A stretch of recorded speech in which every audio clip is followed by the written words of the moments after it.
Hello, welcome to Democracy Today on Africa Independent Television.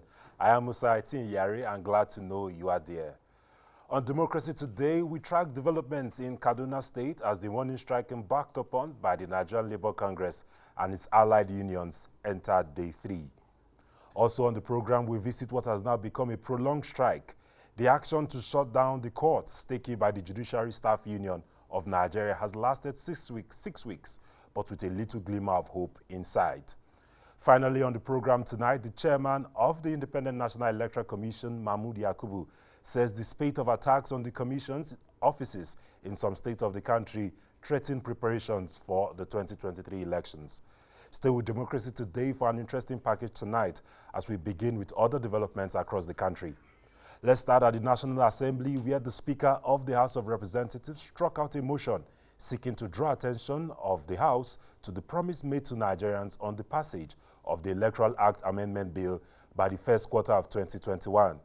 Speaker Gbajabiamila ruled lawmaker Bede Eke out of order, insisting that there are several reports before the House yet to be considered.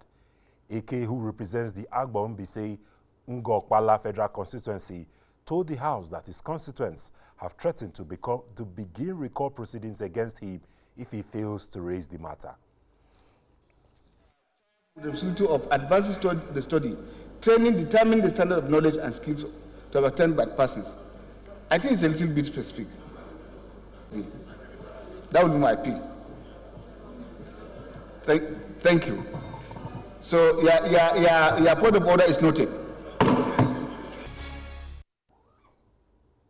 Reacting immediately to developments in the House of Representatives, the Alliance of Civil Society Organizations for Electoral and Democratic Space described the Speaker's actions as capable of undermining the credibility of the 2023 general elections and a clear indication that a conspiracy has been hatched by the leadership of the National Assembly.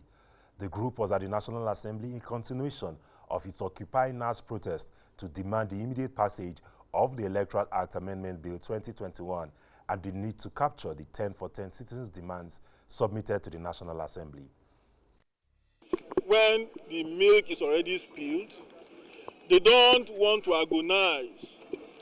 But because to prevent election irregularities, to prevent electoral malpractices, to ensure electoral integrity, that is why everybody individually has decided to come to this arena to participate in this Occupy NAS. Let me make it abundantly clear that it's not going to be a one-off protest. This is just the beginning. But it's also not going to be a daily protest because we don't want to create sin in terms of an intolerant administration. It is likely going to be a weekly exercise, or we will schedule our time when we'll definitely be coming here and we will inform members of the Fourth Estate of the Realm appropriately. So I want to thank you. And let me say that the people of Federal Republic of Nigeria are actually yearning for a new electoral act.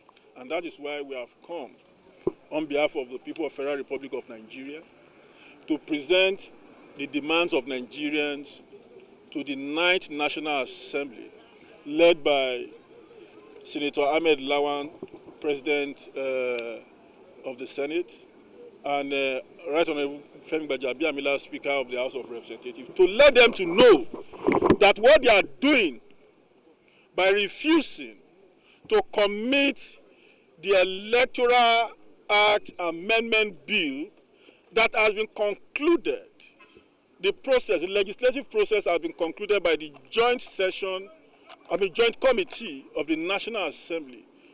We have come to tell Senator Ahmed Lawan and Honorable Gbajabiamila that they should allow the bill to be committed to the plenary for third reading and final deliberation of the National Assembly, and that is why we are here today. We have it on good authority that they've concluded the processes and everything that has to do with this bill, but the leadership of the National Assembly is responsible for this delay. And let me also remind members of the Fourth Estate of the Realm that you will recall that in 2020, the National Assembly committed to December 2020 passage of this bill. You will also recall that on December 9, 2020, at the public hearing in the National Assembly, the President of the Senate, Dr. Ahmed Lawan, said this bill will be passed on or before 31st of March 2021.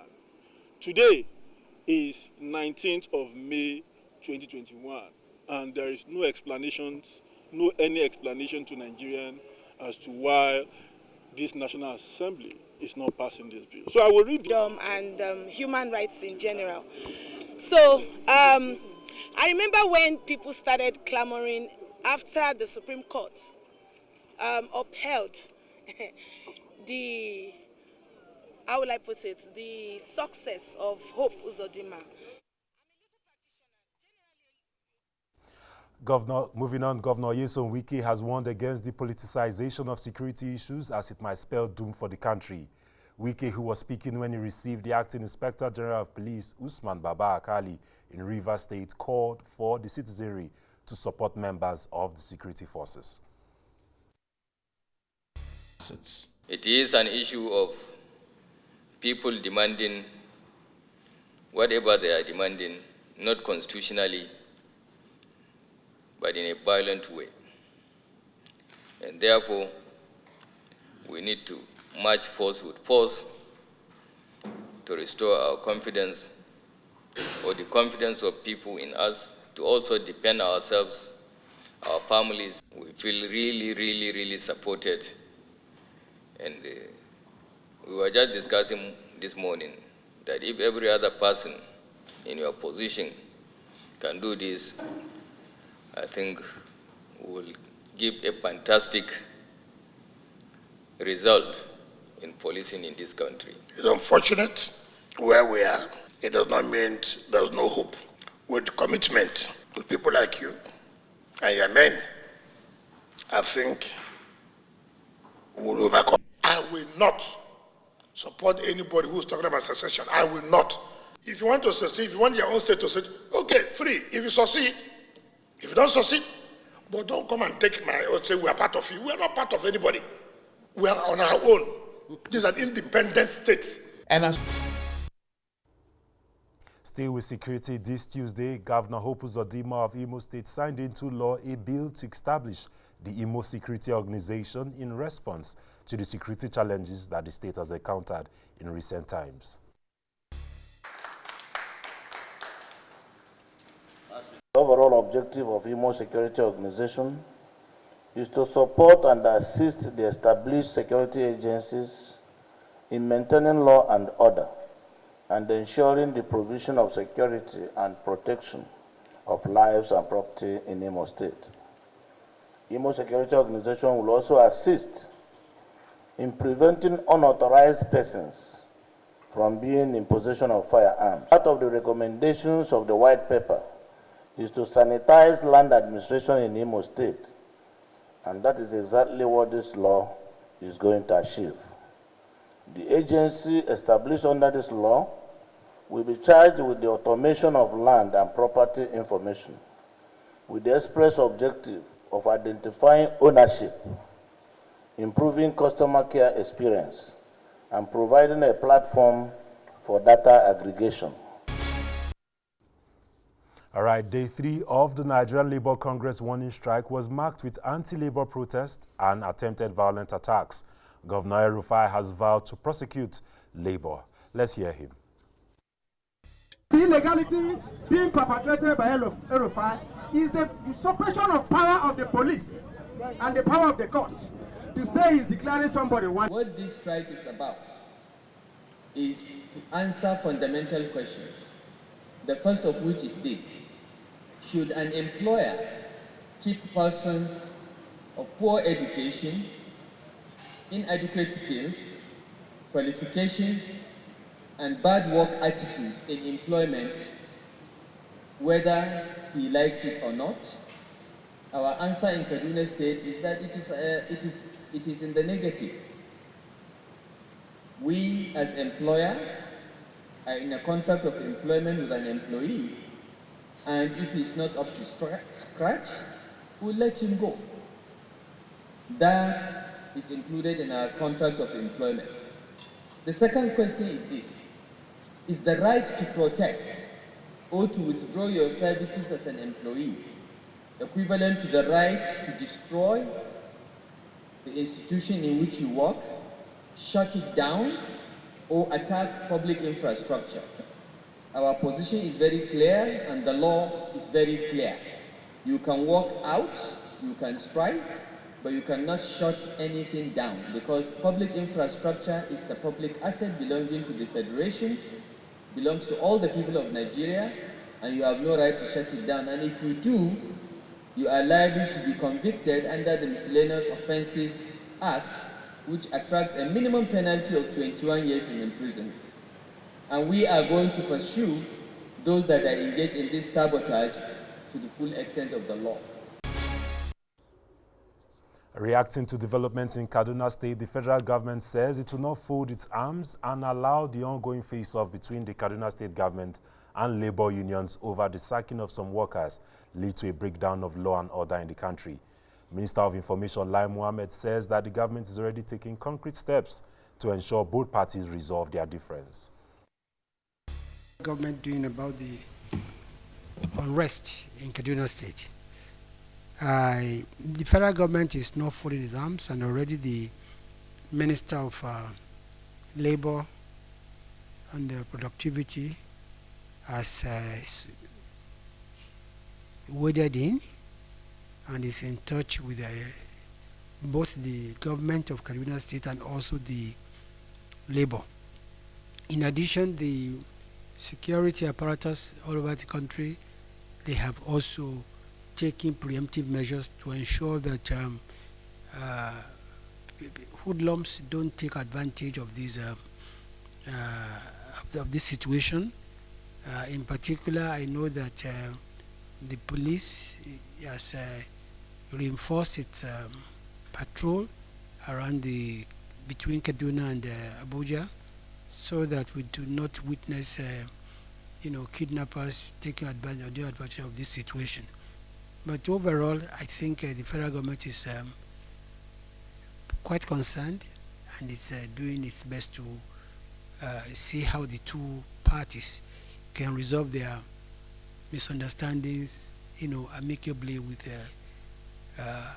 little loss to productivity, little loss to properties, and come back again. Because at the end of the day, they will all the parties will still come back to the drawing table to agree and hammer out,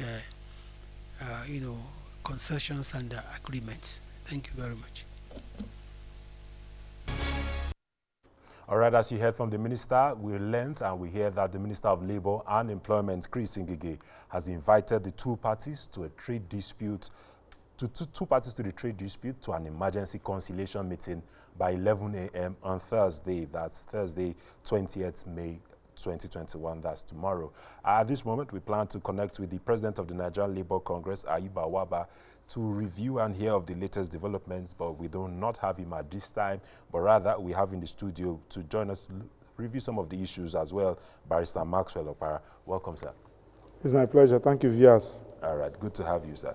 Let's just begin now that we don't have the president to give us some of the developments that have happened today, but let's hear your own impression of this face-off between these two parties that have concretely refused to shift ground.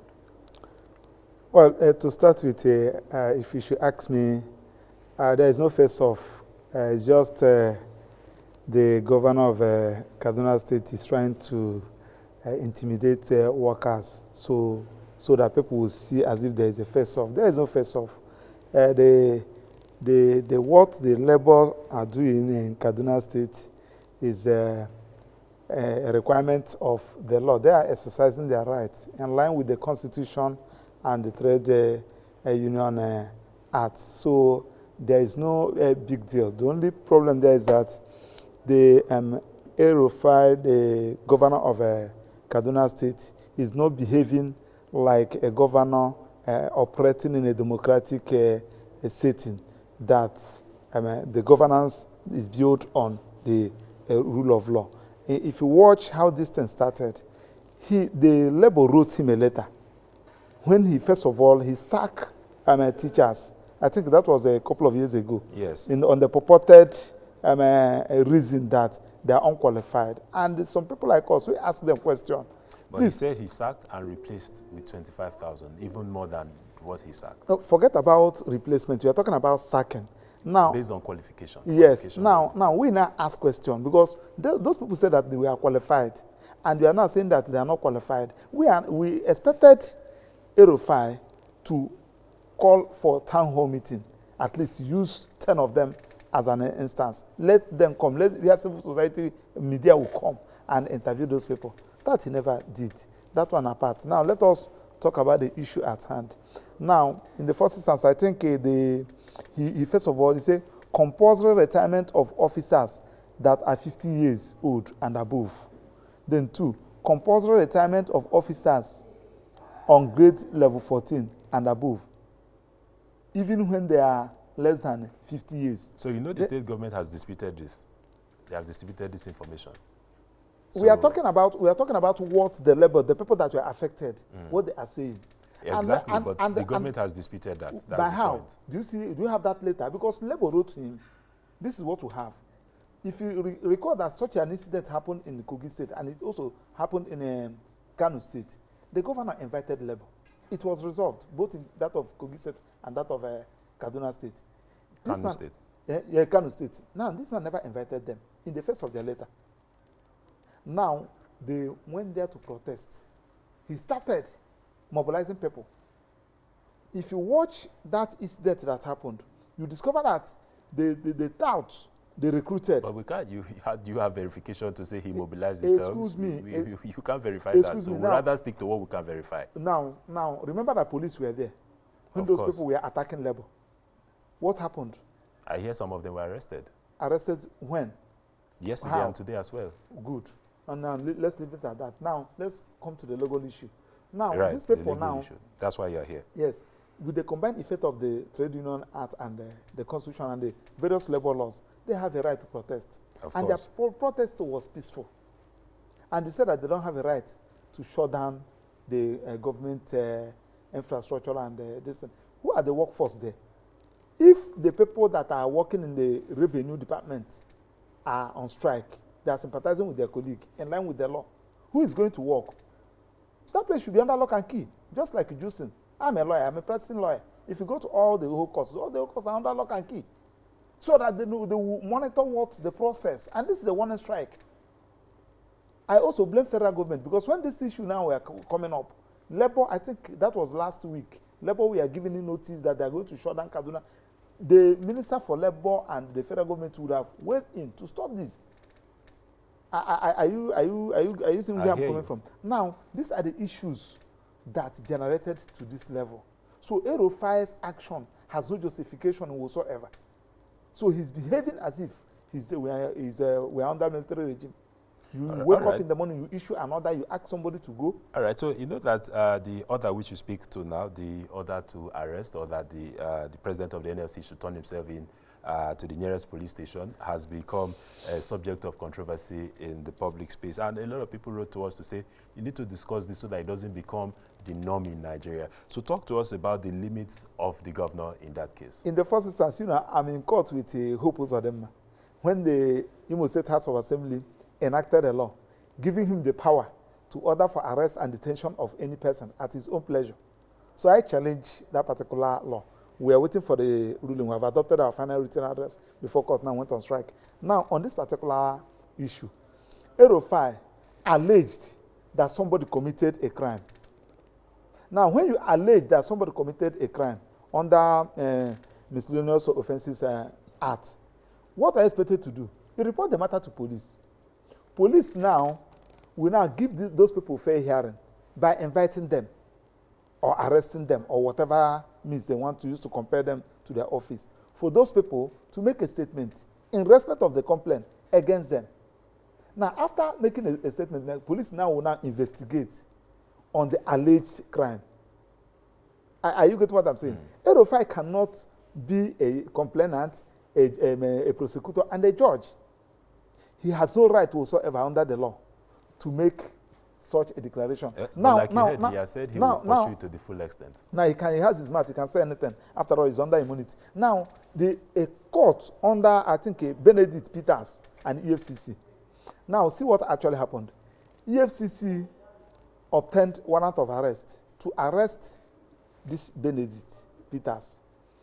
So they were unable, the Benedict Peters invaded arrest. EFCC now declared Benedict Peters wanted.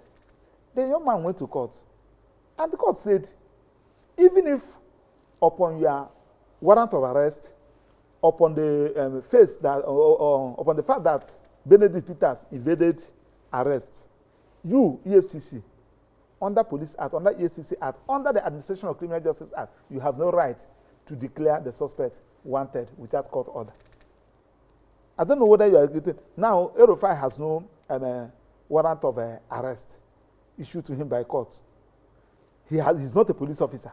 He's a complainant. Now, he just wake up that he has declared Ayuba Nwaba wanted. That's why people are even kicking against this state policing. You can see how the thing is unfolding. So imagine where we have the police under El-Rufai, what will happen? Since somebody who is exercising this kind of authority we can't speak to conjecture at this point, since that has not happened. Okay, now the point we're making is that the law he's quoting is a federal law. Yes. So what everybody expected El-Rufai to do is to report the matter to police, either by oral complaint or by petition. Let police investigate, saying that he should report to you, that is the complainant. So imagine where Ayuba Nwaba will go to Government House of Kaduna State to report himself. What will happen to him? Going by this kind of I think he said the Ministry of Justice anyway. Yeah, he's under him now. Ministry of Justice, they're not under him. The Attorney General is not a political appointee. Correct. So, all right, we have heard on the side of the governor, but people also wanted to know what are the limits of the labor law in terms of their rights to go on the streets and to protest? No, there is no limit. The limit is that you protest. And when labor is protesting, you know, it's a max action. It's to protest. And you don't expect labor, the labor force in a Kaduna State, when they are protesting, everybody, banks, everywhere will close. They will join them. So it's not going to, everybody is going to be affected, both the citizen, both the business, both the entire economy of that state. So that's why you try as much as possible as a governor that love your state. You don't allow this kind of thing to happen in your state. I don't know whether you're getting what I'm saying. Because one, when they are protesting, a lot of things are involved. The economy is going to be crippled. There will be no business. There will be no workforce. Even in the ministry, every day will shut down. What are you going to do? Are you going to shoot them? Now, the worst they did is to, don't tell me that nobody recruited this. Because one thing, you see, let me tell you, the only way you can move this country forward is to speak the truth as it is. Remember that when we have NSAS here, when people are carrying out a peaceful protest against the activities of SARS, they recruited some touts, and those boys were arrested. All right. Till tomorrow, nobody has prosecuted them. Okay. Mr. Okpara, thank you very much for your thoughts on this subject matter. We'll take a quick break now, and we'll move on to the other issues of the judiciary worker strike. Stay with us.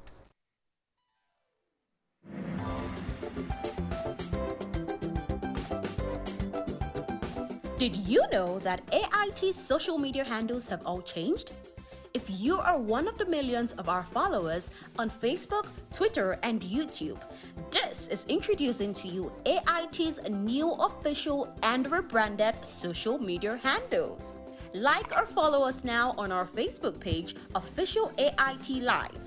If you're on Twitter, switch to our new handle at Official AIT Live and activate the notification button to get breaking news and updates on the go. For exclusive short videos and photo news, follow our Instagram account at Official AIT Live. Subscribe to our YouTube channel, Official AIT Live, and enjoy live streaming of news and your favorite programs, where you can also watch our broadcast materials at your own convenience. Note that Official AIT Live is the only authentic social media profile name with all the handles on our website ait.live, with a notification prompt to accept and receive breaking news and updates on the go. Log on to Facebook, Twitter, Instagram, and YouTube platforms on your smartphone, tablet device, laptop, and desktop to follow us now. AIT.live. On air, online. Thank you for remaining with us. Another arm of our democracy is part of our conversation today. Judicial workers and state executives have been locked in a protracted battle over the implementation of financial autonomy for the judiciary. The Judiciary Staff Union of Nigeria rejected the proposal by the 36 state governors. The governors in their proposal want to create a state account allocation committee to oversee the distribution of funds to the three arms of government at the state level. The unions reject this position and instead demand that funds meant for the state judiciary must be deducted directly from the federation account and paid to the heads of courts through the National Judicial Council.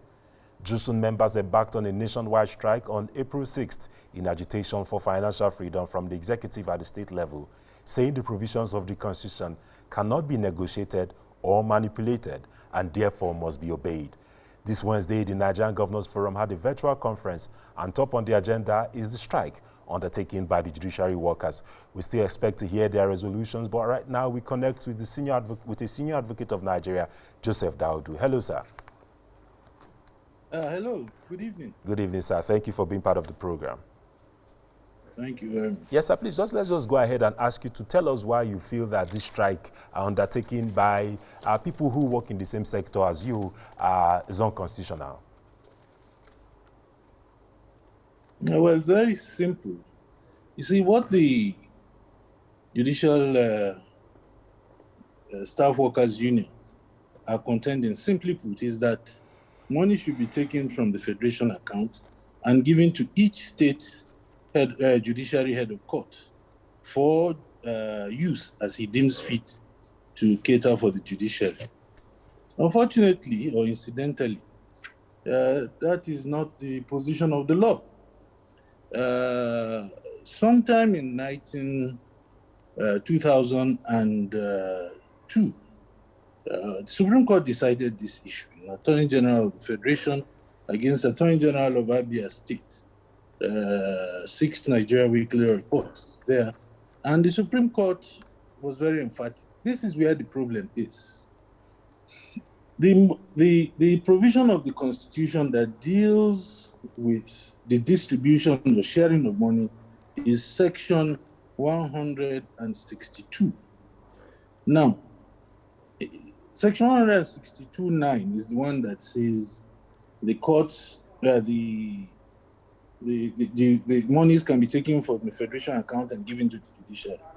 But incidentally, there are other provisions of that same section which say otherwise, like Section 12623, which says that monies from the federation account can only be shared between the federal, states, and local government.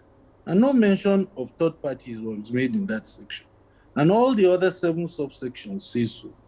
Now there's this Supreme Court decision which endorsed that position. And if I may just paraphrase it and read it out.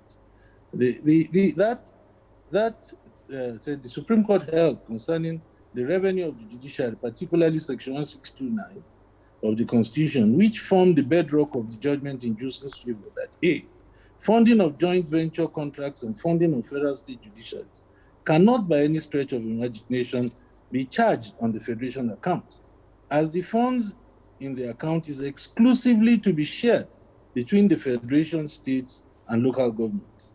And B, that the provision of Section 162(9) referred to is both superfluous and onerous, as the expenditure of the judiciary is to be charged from the consolidated revenue fund of the federation and states respectively, which are created by Sections 81 and 121 of the Constitution.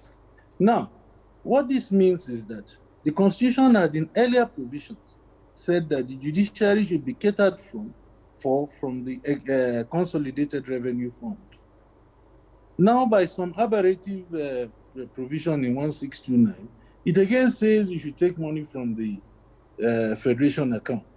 Supreme Court has said that section, because of the preponderance of the other sections, that you cannot take money from the federation account and give directly to an agency of either the state or federal government, that they should take their monies from the consolidated revenue fund. And that is where the governors are right. If the monies get to the states, it's the state accountant general that will put the money in the consolidated revenue fund. The judiciary has a first-line charge on those monies. Mind you, the so-called autonomy is maybe 25% less because all funding of salaries, which is called recurrent expenditures and other emoluments, are already being paid for from the center. That's why no state or no state high court or no state judiciary who has a judicial officer is not paid the salary as and when due. The only issue is capital expenditure. And the capital expenditure is budgeted for by the states in the appropriation bills. Jusun apparently are dabbling into things. I don't know why or how. You can superimpose the judgment of the Federal High Court on the judgment of the Supreme Court of Nigeria. It's only in Nigeria that will happen, because even if it is obita and it is not, that is something that is an opinion, it is binding on all other courts below them. So to flash judgments of the Federal High Court against the Supreme Court decision that the Supreme Court itself has not departed from, is to me the idea of loosening or making our democracy very loose. All right, Mr. Daudu, so you do not share the argument made by the striking workers that, look, allowing us access to receive directly will also help the integrity of the courts and will ensure the independence of the courts? It is unconstitutional. Monies cannot be taken from the federation account and given to state judiciaries. That will bring about a more dangerous situation. So where's the place of the executive order 10 in this, sir? It is unconstitutional. If I was a court, I would rule it unconstitutional, because there's this same Supreme Court decision says that, anyway, in any case, the president is not a lawmaking body. He has not amended the constitution. He cannot take money from federation account, which is to be shared between the federal government, state, and local government. Who will he cheat among the three? So he should allow the constitution to work. And mind you, with respect, it is not money sharing or money control that determines the issue of the integrity or independence of the judiciary. It is incorruptibility. It is integrity. Matters of strictness by the courts, following their precedent, that determines whether a court is independent or not. The penchant for always trying to use the money as a yardstick is what breeds about corruption in Nigeria. So therefore, if they want a solution to it, it's either you amend the constitution and make Nigeria a unitary state, put more powers in the center. And the same people are asking for devolution of powers, for restructuring. You can't eat your cake and have it. The separation of powers must be such that each arm of government must be able to act as a check on the other. There was a situation, it's only Nigeria that we talk about complete autonomy, financial autonomy for the judiciary. In England, in the US, the executive still funds the judiciary. And they don't pocket their money. They give them what is budgeted for them. All right. I remember in 1993, the chief judge of New York State sued the governor of New York State for underfunding the judiciary. And the matter was immediately settled, and the correct funds were released to the judiciary. So it is not something that you've locked the courts up for 6 weeks. All right, judgments have lapsed. Let's ask you, therefore, we hear you and the thoughts you have expressed on the platform tonight, but the question therefore will be, are you in agreement with the proposal the governors have made, to set up something that is like FAC, but call it SAC in the states now, and therefore that becomes a body backed by laws which will now appropriate funds and share funds between the three arms of government at the state level? So long, yes, I hear you loud and clear. So long as the funds that are going to be shared have been put in the consolidated revenue fund, and they are the product of the budget appropriation law of the state. The only right I will add is that the head of court must be able to draw those funds for the purposes of administering his court. Once it is budgeted for and it is put at his disposal, whichever conduit it passes to get to him, of course, is just an administrative procedure. All right. But you cannot take directly from the federation account and begin to share to states. You may surprise you that federal government may use it to impeach some governors. All right. When the time comes. Thank you very much, Senior Advocate of Nigeria. Before we move on, sir, let's just quickly share this breaking news with the public that we hear information reaching the newsroom says that the NLC has suspended the strike tonight after following the discussion that took place at the Federal Executive Council today. And of course, as we said to you at the beginning of the program, that the Minister of Labour, Chris Ngige, has called for a reconciliation meeting between the NLC and the Kaduna State government, and that meeting is scheduled for 11 a.m., which will be held at the Minister's office. All right, so I think about now, let's just go back to the Senior Advocate for his final thoughts on this subject matter, and then we'll probably ask the lawyer in the studio with us his own reactions. And so finally, we already understand, or we hear also as well, that the Labour Ministry, chaired by Chris Ngige, will be holding a meeting between the various parties tomorrow as well. And what are your thoughts on that? And are you optimistic that a solution will be found very shortly and the courts will reopen? I think that reason should prevail, just as NLC has seen. After 3 days, the reason to at least move, the point has been made. But to shut the courts for 6 weeks, I think Jusun should have a rethink on the issue, because you don't kill the goose that has laid the golden egg. So I think that in due course, they themselves will follow the footsteps of NLC and then call off this strike, because it is the courts, the public, the lawyers that are suffering. All right, thank you for your time, sir. Jacob Daudu, Senior Advocate of Nigeria and former President of the Nigeria Bar Association. It's been a privilege to speak with you, sir.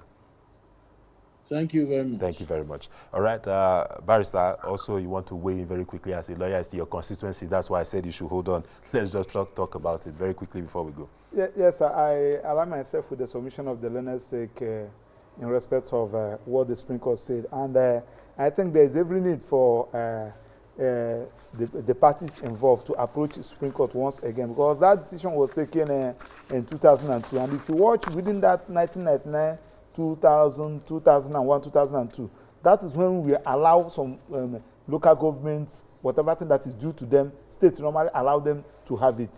Now, I know that if this matter now gets back to Supreme Court will overrule itself and make a pronouncement ordering the state that as we are receiving this money from the federal government, you immediately send the one that belongs to judiciary. But you don't see the argument Jusun has made that they feel they may be shortchanged, or that they are shortchanged by the state what government? are you shortchanging? It is already there. What belongs to judiciary is there. Okay. What belongs to local government is there. So as the state is receiving it, as it's dropping into the state account, let the accountant general send the one that belongs to judiciary. Right. I think that's the only area to resolve this issue. All right, thank you very much as well, Barrister Maxwell Okpara, a legal practitioner based here in Abuja. Thank you for your time, sir. It's my pleasure. It's been wonderful to speak with you. Thank All right, we'll just take a very short break and we'll be back very quickly for the final segment of the program.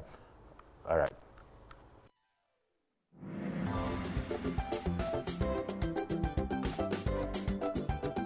Did you know that AIT's social media handles have all changed?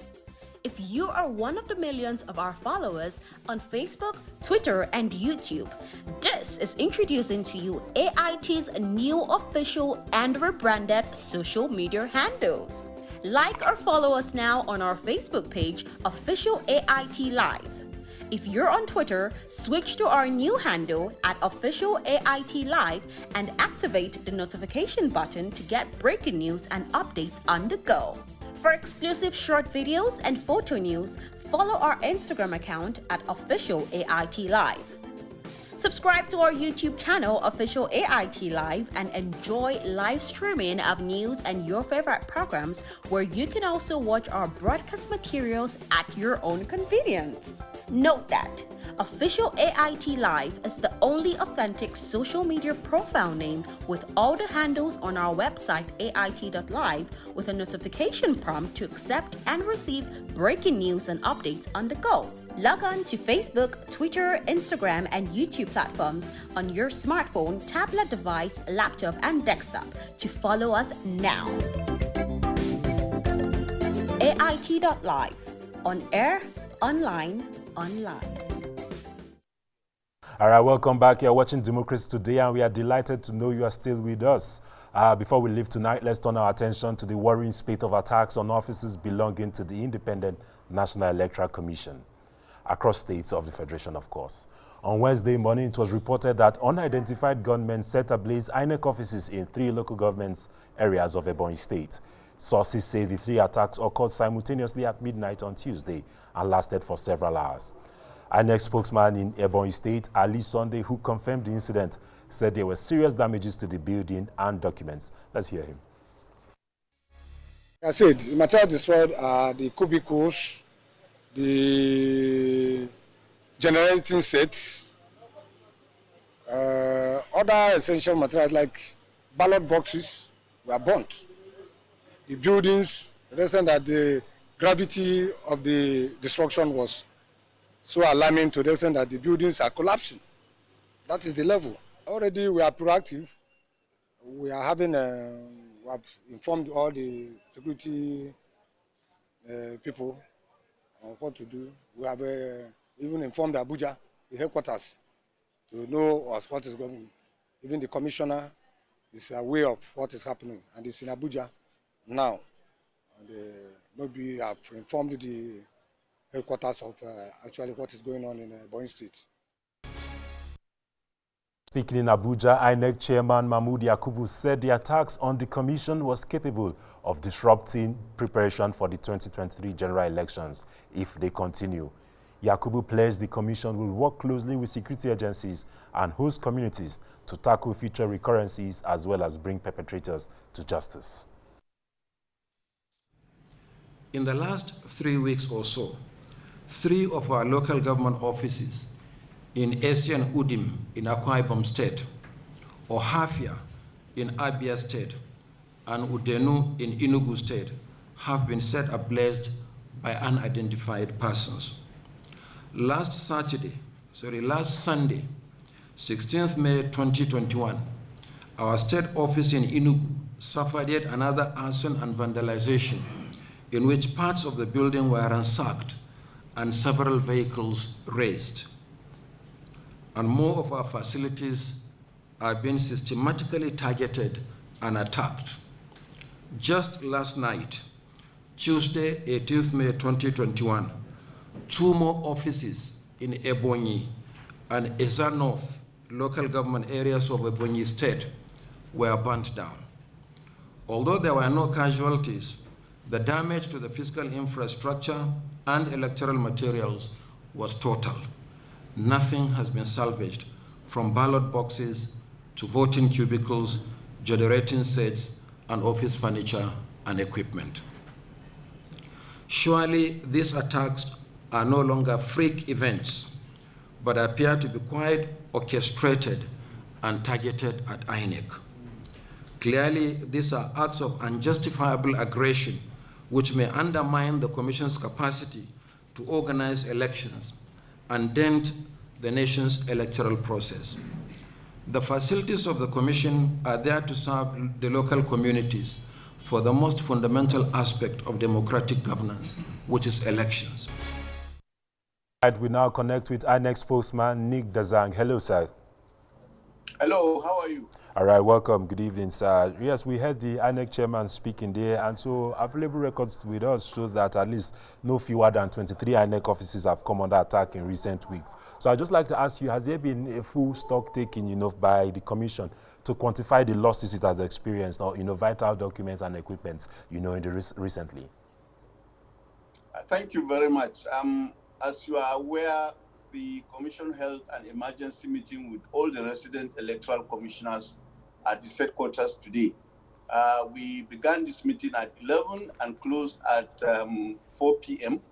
And the Commission took briefings from the resident electoral commissioners across the country, particularly in the states where our offices in the local governments and states were banned. I'm referring to Akwa Ibom, where our local government office in Udim Essien was banned down. I'm referring to Ohafia in Abia State, where our local government office was also banned down. I'm also referring to our 3 local government offices in Izi, Iza, and Ebonyi, in Ebonyi local government, where, the local government offices were banned down just as we were about to commence this debriefing of resident electoral commissioners. And on Sunday, the state office of the Independent National Electoral Commission in Enugu was also attacked, and we lost not less than 6 Hilux pickup vehicles, which are our operational vehicles. So we took stock of this, and we also took suggestions from the resident electoral commissioners. And what the commission intends to do is that it will deliberate on the suggestions and the briefings that were taken today from the resident electoral commissioners, and then it will escalate in the aftermath of its deliberations tomorrow with a meeting on Monday with the Interagency Consultative Committee on Elections Security. But going forward, what the Commission has decided to do is to immediately begin to engage with Nigerians. And part of this engagement is to underscore the fact that these local government offices and state offices are national and state assets. These are assets that belong to Nigerians. They are investments running into hundreds of millions, if not billions, that belong to Nigerians. And therefore, Nigerians have a stake in protecting these assets, because once these assets are destroyed, it means, first of all, you need to build them back again, and that means hundreds of millions, if not billions, of monies that ought to have been deployed into other areas of need are taken back to reconstruct these structures.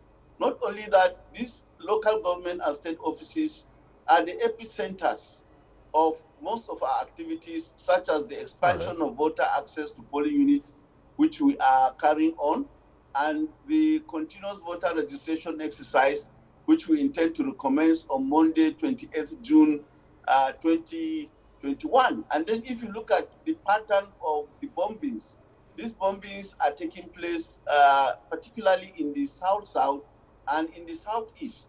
And don't forget that we have scheduled the conduct of the Anambra governorship election on Saturday, 6 November 2021. Now, these bombings have serious implications for the conduct of the Anambra governorship elections and the preparations for the conduct of the 2023 elections themselves, in the sense that anytime we are conducting a governorship election, we draw from the resources of states and local governments neighboring or adjoining that particular state. And therefore, if the resources that are domiciled in local governments and states that are adjoining Anambra State are being systematically and deliberately bombed, it means that there are consequences for the conduct of the Anambra governorship election. Right, Mr. And Dazan. then, of course, yes. Mr. Dazan, we hear you very loud and clear on the issues you have raised, and I want to, because of our time, pick up 2 things that you have said here, and of course the INEC chairman also mentioned that, and specifically, one thing that has cleft for many observers and what is emerging is that these are coordinated attacks. Take, for example, what happened in Ebonyi just a few hours ago, where 3 INEC offices, 3 local governments went down at the same time. What is the perception of the Commission as to the motives behind these attacks? Has the Commission, from what you heard from your recs today, those who are on ground, have they given you any feelers into what the motives are? Because some people suspect that these probably are efforts by interest groups to, of course, as you've mentioned it correctly, national assets to whittle down the presence of, the federal government as is represented by INEC, and to ensure, because they have said in previous instances that, look, elections will not take place in some of these places, and therefore they are following that up with this action? Well, for now, what we have done is to make sure that all these incidents are reported to the security agencies for investigation. So it will be premature for us to arrive at a conclusion as to what is informing these bombings. But what is clear is that there is a pattern. And for now, these bombings, are restricted to the South-South and the Southeast. But of course, we have received threats across the country. So, and that is why these bombings and the threats of further bombings are deeply concerning to the Commission. And, as we have seen, even at the eve of this meeting that we held today, the 3 offices were bombed in the small hours of this morning in Ebonyi State. So it means that these bombings are planned, they are orchestrated, and they are aimed deliberately to undermine our efforts to carry out our activities leading to the conduct of the 2023 general elections. And that is why, after harvesting the briefings that were given by the resident electoral commissioners today, the Commission intends to further deliberate and reflect on these briefings, and then further meet with the security agencies on Monday, so that it will further give them details of the patterns, that have manifested themselves. Right. And then the security agencies that are experts in this field can now draw their conclusions and can now help the Commission in mitigating further occurrences. All right. Thank you very much, Mr. Nick Dazang, is our next spokesman. Thank you for making the time to be with us this evening. Thank you. Thank you for having me. All right, thank you so much. And for our viewers, that's Democracy Today. Tonight, we'll leave it here. I am Musaitin Yari. Join us again on Thursday for another interesting package by 7 p.m. Remember that the news hour comes up next. Stay with AIT, your channel of choice.